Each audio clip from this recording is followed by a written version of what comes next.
بسم اللہ الرحمن الرحیم۔ ماہ رمضان المبارک ختم ہونے سے پہلے سب لوگوں نے صرف 41 بار یہ الفاظ پڑھنے ہیں۔ عید آنے سے پہلے پہلے اللہ پاک آپ کو کروڑوں روپے دے دے گا، بے شک آزما لو۔ محترم ناظرین، ماہ رمضان کے آخری ایام کا بہت ہی طاقتور وظیفہ ہے، اس تسبیح کو کسی صورت مت چھوڑیے گا۔ محترم ناظرین، یہ دن بہت ہی اہم ہے، آپ نے اس کی 41 مرتبہ تسبیح پڑھنی ہے۔ اچانک ہی آپ کو اتنی دولت ملنا شروع ہو جائے گی، آپ خود حیران رہ جائیں گے۔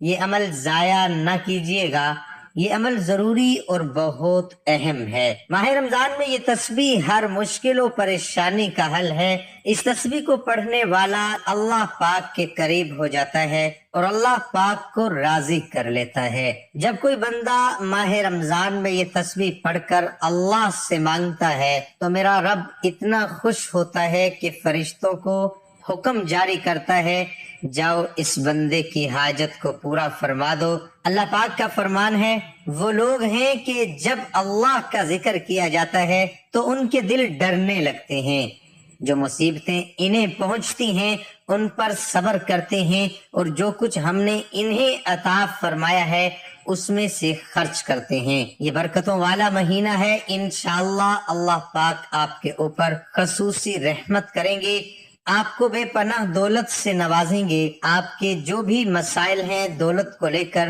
آپ نے اپنا گھر لینا ہے یا آپ یہ چاہتے ہیں کہ میرا عالی شان گھر ہو، گھر تو آپ کے پاس ہے، چھوٹا ہے، لیکن آپ چاہتے ہیں اور بڑا گھر ہو، انشاءاللہ اس عمل کی برکت سے اللہ پاک آپ کو گھر سے بھی نوازیں گے۔ آپ کے پاس پیسوں کی کمی ہے، آپ نے کسی کا قرض دینا ہے، آپ پریشان ہو چکے ہو، آپ کے پاس پیسے ہوتے ہیں لیکن پورے ہوتے ہیں، اپنے گھر کا خرچہ بھی چلانا ہے، آپ اس پریشانی میں ہو کہ پتہ نہیں اب قرض کیسے اترے گا، انشاءاللہ اس عمل کو کر لیجئے، آپ کا قرض بھی اتر جائے گا۔ آپ نے اپنی اولاد کی شادی کرنی ہے، آپ بیماری میں مبتلا ہو چکے ہو، آپ اچھے ڈاکٹروں کو نہیں چیک کروا پا رہے، آپ نے اپنی بیماری کا علاج کروانا ہے، مختصر یہ ہے، دولت کو لے کر آپ کے جو بھی مسائل ہیں انشاءاللہ اللہ پاک کے حکم سے وہ حل ہو جائیں گے۔ اللہ پاک آپ کو بے پناہ دولت سے نوازیں گے، اللہ پاک اپنے غیبی خزانوں سے آپ کو دولت سے نواز دیں گے۔ اللہ پاک کے خزانوں میں کمی نہیں ہے، اللہ پاک جس کو چاہے دولت سے نواز دے، بھلے ہی وہ غیبی مدد کرے، اللہ پاک سے کوئی پوچھنے والا نہیں ہے۔ آپ یقین کے ساتھ اس عمل کو کر لیجئے، انشاءاللہ اللہ پاک کے حکم سے آپ کو اتنی دولت ملے گی، آپ خود ہی حیران رہ جائیں گے۔ جب آپ اس عمل کو کرو گے تو پھر اس کی برکتیں دیکھو گے۔ ناظرین، وظیفہ بتانے سے پہلے حدیث پاک سن لیں۔ ماہ رمضان میں صدقہ کی بڑی فضیلت ہے۔ حضرت عبداللہ بن عباس رضی اللہ عنہ نے اہل بصرہ کو صدقہ فطر کے بارے میں بتایا کہ کھجور اور جو اور گندم کے نصف دی جائے، اور یہ صحیح بخاری صفحہ نمبر 205 جلد نمبر 1 میں ہے کہ حضرت امیر معاویہ رضی اللہ عنہ اپنے دور حکومت میں ایک دفعہ شام سے مدینہ منورہ تشریف لائے اور گندم کی آمدنی ہوئی تو انہوں نے فرمایا، میں سمجھتا ہوں کہ اس کا ایک مد سے اناج کے 2 مد کے برابر ہے، یعنی گندم کا نصف سا قیمت اور دوسرے اناج کے برابر ہے۔ صدقہ فطر کے مستحق وہی لوگ ہیں جو زکوٰۃ کے مستحق ہیں۔ قرآن مجید میں ارشاد خداوندی ہے، صدقات تو حق ہے صرف غریبوں اور محتاجوں کا، اور ان صدقات پر متعین کارکنوں کا، اور جن کے دل جوئی کرتا ہے، اور ان غلاموں کی گردن چھڑانے میں، اور قرض داروں کے قرض میں، اور اللہ کے راستے میں، اور مسافروں میں۔ یہ حکم اللہ کی طرف سے مقرر ہے۔ سورۃ توبہ آیت نمبر 60۔ اس ماہ رمضان میں اللہ سے تمام گناہوں کی بخشش مانگتا ہوں یا مانگتی ہوں جو میرا رب ہے، اور اسی کی طرف رجوع کرتا ہوں یا کرتی ہوں۔ تیسرا اشرا نجات کا ہے۔ اے اللہ، بے شک تو معاف کرنے والا ہے، معاف کرنے کو پسند کرتا ہے، ہمیں معاف فرما کر۔ اس کے ساتھ کثرت سے رسول اللہ صلی اللہ علیہ وسلم نے فرمایا، روزہ اور قرآن بندے کی شفاعت کرتے ہیں، یعنی قیامت کے دن کریں گے۔ روزہ کہتا ہے اے رب میں نے اس کو دن بھر کھانے پینے سے اور دیگر خواہشات سے روکے رکھا، لہذا اس کے حق میں میری شفاعت قبول فرمائیے۔ اور قرآن کہتا ہے کہ میں نے اس کو رات کی نیند سے محروم رکھا کہ رات کی نماز میں قرآن کی تلاوت کرتا تھا، لہذا اس کے حق میں میری شفاعت قبول فرمائیں۔ چنانچہ دونوں کی شفاعت قبول کی جاتی ہے۔ اس عمل کی کچھ احتیاط ہیں، وہ جانیں اس کے بعد آپ کو میں بتاؤں گا کون سے کلمات کیسے پڑھنے ہیں۔ احتیاط میں یہ ہے آپ اس عمل کو کسی بھی وقت کر سکتے ہو، فجر، ظہر، عصر، مغرب، عشاء، تہجد، کسی بھی نماز کے بعد کر سکتے ہو، یا آپ نماز کے بعد نہیں کرنا چاہ رہے، جب بھی آپ کو وقت ملتا ہے۔ مختصر یہ ہے آپ اس عمل کو کر سکتے ہو، اس میں کوئی پابندی نہیں، اور آپ نے اس عمل کو پورے یقین کے ساتھ، توجہ کے ساتھ کرنا ہے اور خاموشی میں کرنا ہے۔ جب کوئی عمل خاموشی میں کیا جاتا ہے تو وہ اچھے سے ہوتا ہے، جب کوئی کام آپ شور میں کرتے ہو، یہ وظیفہ اگر آپ شور میں کرو گے تو آپ کے ذہن میں طرح طرح کی آوازیں آنے لگیں گی، آپ بھٹکتے ہیں، پھر توجہ بھی کم ہو جاتی ہے، جب توجہ کم ہوگی تو پھر یقین بھی کم پڑ جائے گا، جب یقین کم ہوتا ہے تو پھر عمل اثر نہیں کرتا۔ تو اس لیے اپنی پوری توجہ کے ساتھ، یقین کے ساتھ اس عمل کو کرنا ہے۔ مرد، عورت، بچہ، بوڑھا، کوئی بھی اس عمل کو کر سکتا ہے، اس میں بھی کوئی پابندی نہیں ہے۔ عورتیں اس کو خاص ایام میں بھی پڑھ سکتی ہیں، اس میں بھی کوئی پابندی نہیں ہے۔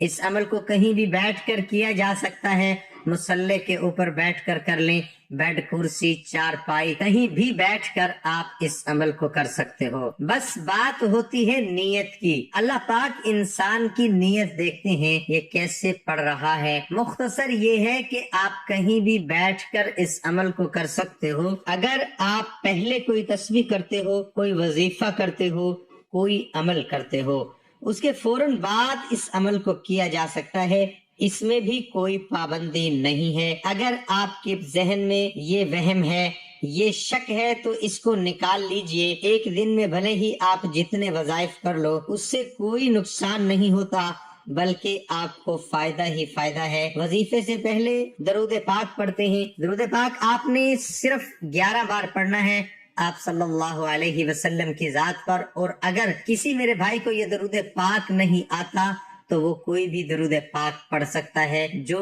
اس کو آتا ہے، اور اگر کوئی بھی نہیں آتا تو وہ اتنا بھی کہہ سکتا ہے صلی اللہ علیہ وآلہ وسلم۔ تسبیح کا طریقہ کار جان لیجئے۔ اس سے پہلے یہ بات جان لیں، اگر آپ کے پاس تسبیح ہے تو اس کے اوپر شمار کر سکتے ہو، ورنہ ہاتھ کی انگلی کے اوپر بھی شمار کر سکتے ہو، دل میں بھی شمار کر سکتے ہو، اس میں بھی کوئی پابندی نہیں ہے۔ جیسا کہ میں نے پہلے آپ کو بتایا، اللہ پاک انسان کی نیت دیکھتے ہیں کہ یہ پڑھ کیسے رہا ہے، اس کے بعد جو آپ نے کلمات کرنے ہیں وہ یہ پڑھنے ہیں۔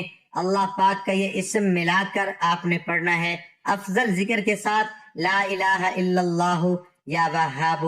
ان کی اتنی فضیلت ہے کہ آپ سوچ بھی نہیں سکتے۔ جب آپ اس عمل کو کرو گے، آپ دیکھو گے آپ کے کیسے اللہ پاک کی آپ کے اوپر کرم نوازیاں ہو رہی ہیں، اور ذکر بھی ہے، اور اس کے علاوہ ترازو کے اگر 2 پلڑے ہیں، ایک میں پوری کائنات، پوری دنیا رکھ دی جائے اور دوسرے پلڑے میں صرف ایک کلمہ رکھ دیا جائے تو کلمے والا پلڑا بھاری ہو جائے گا، اس کی اتنی طاقت ہے۔ اور ساتھ آپ نے پڑھنا ہے یا وہابو، اس کی بھی بہت سے کلمات ہیں۔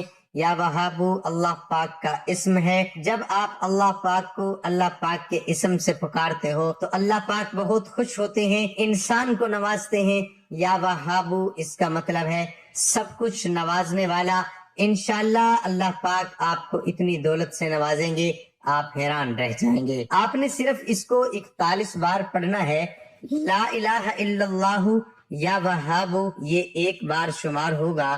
ایک بار سن لیں، میں پھر آپ کو بتا رہا ہوں۔ لا الہ الا اللہ یا وہاب، یہ ایک ہی بار شمار ہوگا۔ اسی طرح آپ نے 41 مرتبہ پڑھنا ہے، اچھی طرح پڑھنا ہے۔ جب آپ پڑھو گے آپ دیکھو گے کتنی جلدی اللہ پاک آپ کے اوپر خصوصی رحمت کریں گے، آپ کو بے پناہ دولت سے نوازیں گے، ایسے ذریعے بنیں گے آپ خود ہی حیران رہ جائیں گے۔ آپ کو جو بھی دولت کا مسئلہ ہوگا حل ہو جائے گا۔ آپ نے اپنی بیماری کا علاج کروانا ہے، انشاءاللہ اس عمل کو کرنے کے بعد آپ اچھا علاج کروائیں گے، اللہ پاک آپ کو بھی دولت سے نوازیں گے۔ اپنی اولاد کی شادی کرنی ہے، انشاءاللہ اس عمل کی برکت سے سارا پیسوں کا انتظام بھی ہو جائے گا۔